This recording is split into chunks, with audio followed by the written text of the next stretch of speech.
সুপ্রিয় শিক্ষার্থীরা, শুভেচ্ছা নিও। আশা করছি সবাই ভালো আছো। আজকে বাংলা অনলাইন ক্লাসে আমি তোমাদের পড়াবো এইচএসসি বাংলা ব্যাকরণের অধ্যায় বাংলা ভাষার অপপ্রয়োগ ও শুদ্ধ প্রয়োগ নিয়ে। আজকে এই অধ্যায়ের চতুর্থ ও শেষ পর্ব। এর আগে বাংলা ভাষার অপপ্রয়োগ ও শুদ্ধ প্রয়োগ এই অধ্যায়টি নিয়ে আমি আরও 3টি ক্লাস নিয়েছি। আজকে চতুর্থ ও শেষ ক্লাসে তোমাদেরকে পড়াবো প্রত্যয়ের মাধ্যমে বাংলা ভাষার অপপ্রয়োগ, উপসর্গের মাধ্যমে ভাষার অপপ্রয়োগ, পক্ষের মাধ্যমে ভাষার অপপ্রয়োগ, কারকের অপপ্রয়োগ, বিপরীত শব্দের অপপ্রয়োগ, সমোচ্চারিত শব্দের অপপ্রয়োগ এবং শব্দদ্বিত্বের মাধ্যমে বাংলা ভাষার অপপ্রয়োগ সম্পর্কে। মূল আলোচনায় যাওয়ার আগে আমার পরিচয় আমি একবার দিয়ে নিই। আমি সামিয়া তারান্নুম, প্রভাষক, বাংলা বিভাগ, ওমর গনি এমইএস কলেজ, চট্টগ্রাম। প্রিয় শিক্ষার্থীরা, আজকের ক্লাসে আমি প্রথমে আলোচনা করব প্রত্যয়ের মাধ্যমে বাংলা ভাষার অপপ্রয়োগ কিভাবে হয় এবং তার সঠিক প্রয়োগ কি হবে। প্রথম বাক্যটি তোমরা এখানে লক্ষ্য করো। বাক্যটি হচ্ছে, এতটুকু মেয়ে কলেজ পড়ে। এখানে অসঙ্গতিটা কোথায়, অপপ্রয়োগটা কোথায়? যে কলেজ পড়ে, এটি অসঙ্গতি হবে। এতটুকু মেয়ে কলেজে পড়ে, কলেজে পড়ে, এভাবে বাক্যটি শুদ্ধ করতে হবে। দ্বিতীয় বাক্যটি দেখো, তবলাওয়ালা ভালোই তবলা বাজায়। এখানে একটি শব্দের অপপ্রয়োগ আছে, প্রত্যয়জনিত অপপ্রয়োগ। তবলাওয়ালা শব্দটি সঠিকভাবে গঠিত হয়নি, এটি হবে তবলচি অথবা তবলা বাদক। তবলচি অথবা তবলা বাদক, এই দুটি শব্দের যে কোনো একটি শব্দ প্রয়োগ করলে বাক্যটি শুদ্ধ হবে। হবে তবলচি ভালোই তবলা বাজায় অথবা তবলা বাদক ভালোই তবলা বাজায়। পরবর্তী বাক্যটি দেখো, দারিদ্র। দারিদ্র কবি কাজী নজরুল ইসলামকে মহান করেছে। এখানে দারিদ্র এই শব্দটির সঠিক ব্যবহার হয়নি। দারিদ্র যে বানানটি আছে তার বানানটি লক্ষ্য করো, দ আকার, র রস্বইকার এবং দ রফলা সাথে জফলা হবে, দ রফলা জফলা। এইভাবে সঠিক দারিদ্র বানানটি লিখে বাক্যটিকে শুদ্ধ বাক্যে রূপান্তর করতে হবে। তাহলে হবে দারিদ্র কবি কাজী নজরুল ইসলামকে মহান করেছে। পরবর্তী বাক্য, বিকার লোক যে কোনো সময় ক্ষতি করতে পারে। বিকার লোক অর্থাৎ বিকারগ্রস্ত বা বিকৃত লোক। তাহলে শুদ্ধ বাক্যটি হবে, বিকৃত লোক যে কোনো সময় ক্ষতি করতে পারে অথবা বিকারগ্রস্ত, এটিও হতে পারে।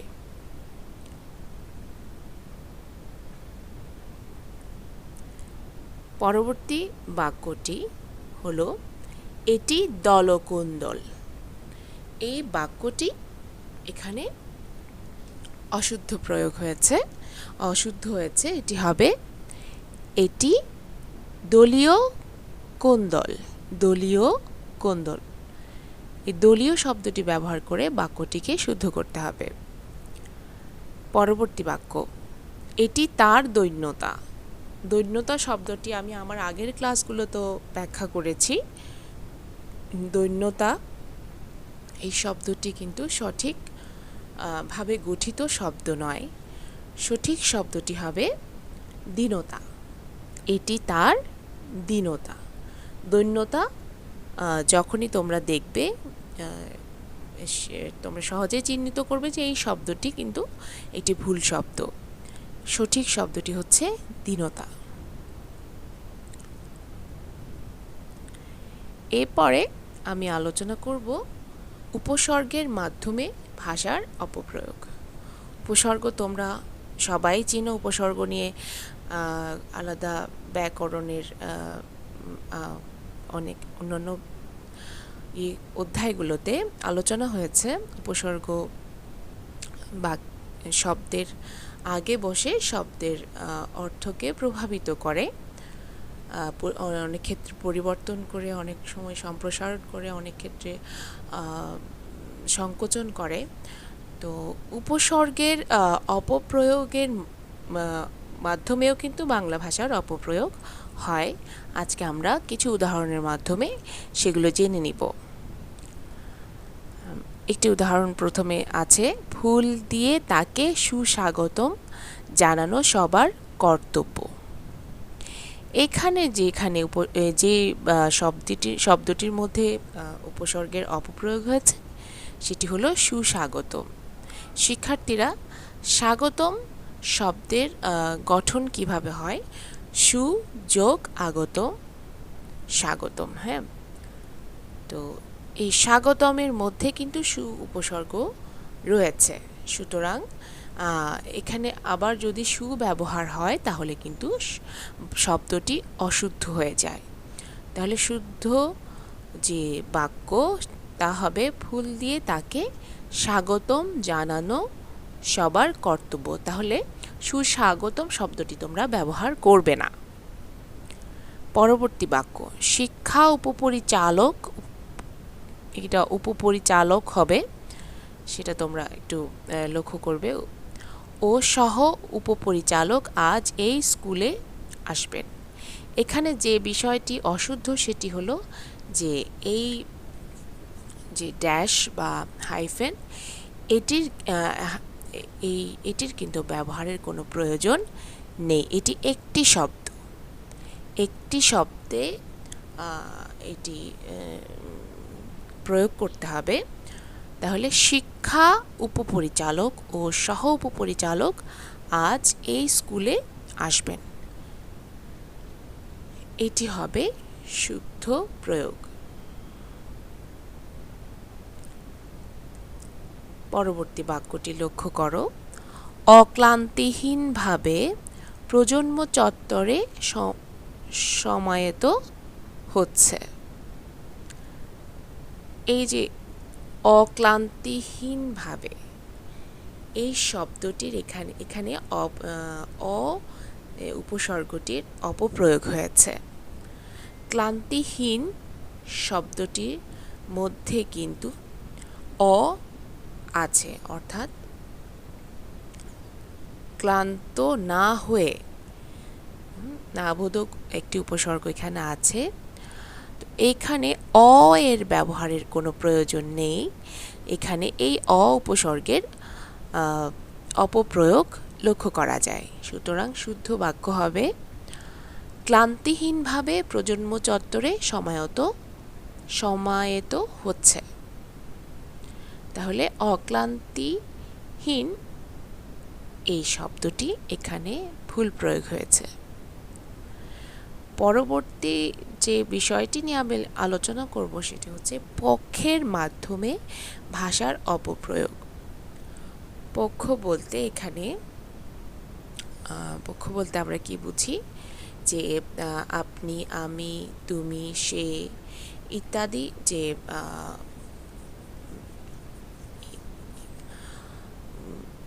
ব্যবহার, ইত্যাদির ব্যবহার, সঠিক ব্যবহার আমরা এখানে জেনে নিব। ইংরেজিতে আমরা পার্সন পড়েছি, first person, second person, third person. বাংলায় পড়েছি আমরা পুরুষ, উত্তম পুরুষ, মধ্যম পুরুষ, নাম পুরুষ ইত্যাদির ব্যবহার, সঠিক ব্যবহার আমরা এখানে জেনে নিব। আপনি, প্রথম যে বাক্যটি আছে, আপনি বা হুজুর যদি বলেন তাহলে তাহলে যাই। এখানে আমি এটা আমি ব্যবহার শব্দে উল্লেখ না করলেও এখানে আমি বোঝানো হচ্ছে আমি যাই, তাহলে আমি যাই। আমি যাই এটি কিন্তু শুদ্ধ নয়, হবে শুদ্ধ হবে আমি যাব। আপনি বা হুজুর যদি বলেন তাহলে যাব, তাহলে যাব অর্থাৎ আমি এই পক্ষের সাথে শুদ্ধ যে ক্রিয়াটি ব্যবহার হবে সেটি হচ্ছে যাব। পরবর্তী বাক্য, আমি, সে আর তুমি কাজটি করব। লক্ষ্য করবে, এটি কিন্তু তোমরা মনে রাখবে, এখানে একটি সূত্র আছে যে বাংলায় যখন সে, আমি, তুমি, সে এই তিনটি পুরুষ যখন ব্যবহার হবে তখন তোমরা যে সূত্রটি মনে রাখবে সেটি হচ্ছে 3, 2, 1, অর্থাৎ থার্ড পারসন, সেকেন্ড পারসন এবং ফার্স্ট পারসন। অর্থাৎ সে হচ্ছে এখানে নাম পুরুষ, তুমি মধ্যম পুরুষ, আমি উত্তম পুরুষ। এভাবে কিন্তু ক্রমটা সাজাতে হবে। সঠিক ক্রম হচ্ছে 3, 2, 1, অর্থাৎ সে, তুমি আর আমি কাজটি করব। এইভাবে ক্রমটি সাজালে বাক্যটি শুদ্ধ হবে, অন্যথায় নয়। আমি, সে আর তুমি কাজটি করব এভাবে বললেও কিন্তু বাক্যটি অশুদ্ধ হবে। আবার তুমি, সে, আমি এইভাবে বললেও কিন্তু বাক্যটি অশুদ্ধ হবে। তাহলে শুদ্ধ হচ্ছে সে, তুমি আর আমি কাজটি করব। সূত্রটি মনে রাখবে, সূত্রটি হলো 3, 2, 1। এবার আলোচনা করব কারকের মাধ্যমে ভাষার অপপ্রয়োগ কিভাবে হয়। উদাহরণে আসি, সাপুড়ে সাপকে খেলায়। সাপকে খেলায়, এখানে যে বিভক্তি যুক্ত হয়েছে সাপকে, আমরা এই কে কিন্তু ব্যবহারের প্রয়োজন নেই, হবে সাপুড়ে সাপ খেলায়। পরবর্তী বাক্য, ধর্মের কল বাতাসেতে নড়ে। বাতাসেতে নড়ে, এইখানে কারকের ব্যবহার সঠিক হয়নি, সঠিক হবে ধর্মের কল বাতাসে নড়ে। এটি যেমন কারকের অপপ্রয়োগ হয়েছে, তেমনিভাবে আমি আগের ক্লাসগুলোতে বলেছি যে প্রবাদ, প্রবচন এগুলো যেভাবে ব্যবহার হয়ে আসছে ঠিক সেভাবেই সেই শব্দগুলোই আমাদেরকে ব্যবহার করতে হবে। ধর্মের কল বাতাসে নড়ে, এটি একটি প্রবাদ। এই প্রবাদটি যেভাবে ব্যবহার হয়েছে ওভাবে ব্যবহার হবে, এবং এখানে যেটি ভুল সেটি হচ্ছে কারকের ভুল। এখানে সঠিক হবে ধর্মের কল বাতাসে নড়ে। অশুদ্ধ বাক্যটি কি একবার দেখে নিই। আপনি তো গরিবদেরকে সাহায্য করেন না। লক্ষ্য করো, গরিবদেরকে সাহায্য করেন না, এখানেও কারকের অপপ্রয়োগ হয়েছে। এখানে সঠিকভাবে লিখতে হলে হবে আপনি তো গরিবদের সাহায্য করেন না, এটি বহুবচনে ব্যবহার, গরিবদের এখানে বহুবচন বোঝাচ্ছে। আবার আমি যদি একবচনে লিখি আপনি তো গরিবকে সাহায্য করেন না, সেক্ষেত্রেও কিন্তু বাক্যটি শুদ্ধ হচ্ছে। তাহলে বাক্যটিকে শুদ্ধ করতে হলে আমাদের গরিবদেরকে শব্দটি ব্যবহার করলে হবে না, করতে হবে গরিবদের অথবা গরিবকে। বিপরীত শব্দের মাধ্যমে ভাষার অপপ্রয়োগ। প্রথম যে বাক্যটি আছে লক্ষ্য করো, লোকটি কায়দায় নেই। বিপরীত শব্দ, যেখানে যেই বাক্যে আমার বিপরীত শব্দটি একটি শব্দ বেমানান, কিন্তু যখন সেই জায়গাটাতে বিপরীত শব্দ ব্যবহার করা হচ্ছে তখন বাক্যটি শুদ্ধ এবং সুন্দর রূপ পাচ্ছে। তো এখানে লোকটি কায়দায় নেই, এই বাক্যটি অর্থশুদ্ধ হলেও কিন্তু বাক্যটি সুচারুরূপে সুন্দরভাবে উপস্থাপন হয়নি। বাক্যটি যদি এভাবে বলা হয়, লোকটি বেকায়দায় আছে। বেকায়দায় শব্দটি কিন্তু কায়দার বিপরীত শব্দ, কায়দায় নেই, এর পরিবর্তে বেকায়দায় শব্দটি আমরা ব্যবহার করলে বাক্যটি সুন্দর হয়। তাহলে হচ্ছে লোকটি বেকায়দায় আছে। একইভাবে আরও একটি উদাহরণ আমি এখানে দিয়েছি, লোকজন তার প্রতিকূলে নাই। প্রতিকূলে নাই এই শব্দটির বিপরীত শব্দটি যদি আমরা ব্যবহার করি অনুকূলে, তাহলে কিন্তু বাক্যটি সুন্দর এবং সুচারুরূপে সম্পন্ন হয়। লোকটি তার অনুকূলে। কিছু শব্দ বাংলায় ব্যবহার হয় যে শব্দগুলো শুনতে অনেকটা কাছাকাছি মনে হয়, উচ্চারণ কাছাকাছি হয়ে থাকে, শুনতে কাছাকাছি শোনায়, সেই শব্দগুলোকে বলা হয় প্রায় সমুচ্চারিত শব্দ। এই শব্দগুলো ব্যবহারের ক্ষেত্রে অনেক সময় ভুল ব্যবহার হয়, তো সেক্ষেত্রে ভাষার অপপ্রয়োগ হয়। তার একটি উদাহরণ আমি তোমাদের এখানে দিচ্ছি যে কেমন করে সমুচ্চারিত শব্দের অপপ্রয়োগ হতে পারে। একটি উদাহরণ, তারা আমরা তলায় বসে আমরা খাওয়ার সময় মালির তারা খেয়েছে। লক্ষ্য করো এখানে ডয়শূন্য র এবং র, বয়শূন্য র বা ডয়বিন্দু র এবং ববিন্দু র, এই দুটির বর্ণের ব্যবহারের মধ্যে একটু ব্যবহার অপপ্রয়োগ হওয়ার কারণে বাক্যটির অর্থ বোঝা যাচ্ছে না। এই যে তারা, এটি কিন্তু তারা হবে, তারা এবং তারা এই দুটি শব্দ, তারা এবং তারা এই দুটি শব্দ প্রায় সমুচ্চারিত শব্দ। তো এই সমুচ্চারিত শব্দ বলে এগুলোর যদি ব্যবহার অপপ্রয়োগ, এগুলোর অপপ্রয়োগ হলে বাক্যটি সম্পূর্ণ তার অর্থের বিপর্যয় ঘটে যাচ্ছে। তাহলে এটির শুদ্ধ প্রয়োগ হচ্ছে তারা আমরা তলায় বসে আমরা খাওয়ার সময় মালির তারা খেয়েছে। তারা খাওয়া, তারা খাওয়া, এটি এই ক্রিয়াটি এখানে তারা খেয়েছে, তারা খেয়েছে বললে এর কিন্তু সম্পূর্ণ অর্থের বিপর্যয় হয়ে যায়। একইভাবে তারা আমরা তলায়, আমরা তলায় বলা এই শব্দটি ব্যবহার করায় এটি কিন্তু তার অর্থশূন্য হয়ে পড়ছে। সুতরাং সমুচ্চারিত শব্দ যদি আমরা সঠিকভাবে ব্যবহার না করি, উচ্চারণের অশুদ্ধ উচ্চারণের কারণে যে ভাষার যে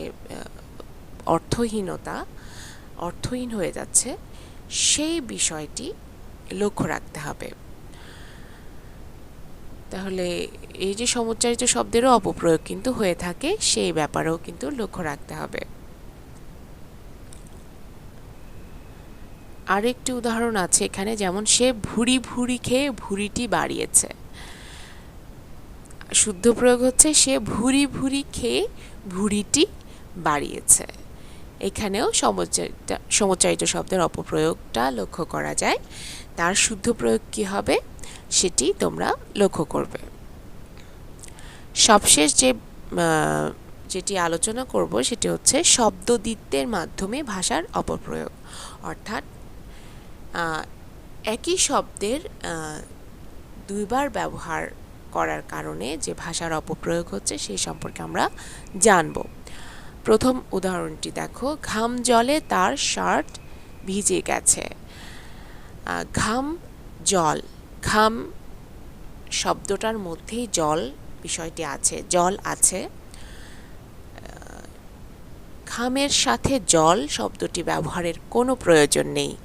এখানে শব্দ দ্বিত্ব ব্যবহার হয়েছে, ঘাম জল, এই শব্দটি কিন্তু অপপ্রয়োগ। সঠিক উদাহরণ হচ্ছে, সঠিক বাক্যটি হবে ঘামে তার শার্ট ভিজে গেছে, ঘাম জলে নয়। আরেকটি বাক্য, অশ্রু জলে তার কপল ভিজে গেছে, অশ্রু জল। লক্ষ্য করো, অশ্রু শব্দের মধ্যেই জল আছে, তাই জল শব্দটি এখানে আলাদাভাবে ব্যবহার করে শব্দদ্বিত্বের কোনো প্রয়োজন নেই। সঠিক প্রয়োগ হবে অশ্রুতে তার কপল ভিজে গেছে। প্রিয় শিক্ষার্থীরা, আজকের বাংলা ভাষার অপপ্রয়োগ ও শুদ্ধ প্রয়োগ এই বিষয়ের উপরে চতুর্থ ক্লাসটি সম্পন্ন হয়েছে। এর মাধ্যমে এই ব্যাকরণের এই অধ্যায়ের আজকে সমাপ্ত হলো। আমার সাথে তোমাদের যে ক্লাস ছিল এই ব্যাকরণের এই অধ্যায়ের উপরে, সেটি আজকে শেষ ক্লাস। তো তোমরা আগের ক্লাসগুলো, আগের আরও 3টি ক্লাস আমি ইউটিউবে আমার চ্যানেলে আছে, এই ক্লাসগুলোও তোমরা দেখবে। সবগুলো ক্লাস যদি তোমরা মনোযোগ সহকারে দেখো করো, তাহলে আশা করি এই অধ্যায়ের উপরে তোমাদের এই অধ্যায় নিয়ে আর কোনো সমস্যা থাকবে না। ভালো থাকবে সবাই, সুস্থ থাকবে। আগামী ক্লাসে আবারও সংযুক্ত হওয়ার আশায় আমি আমার আজকের ক্লাসটি এখানেই সমাপ্ত করছি। ধন্যবাদ সবাইকে।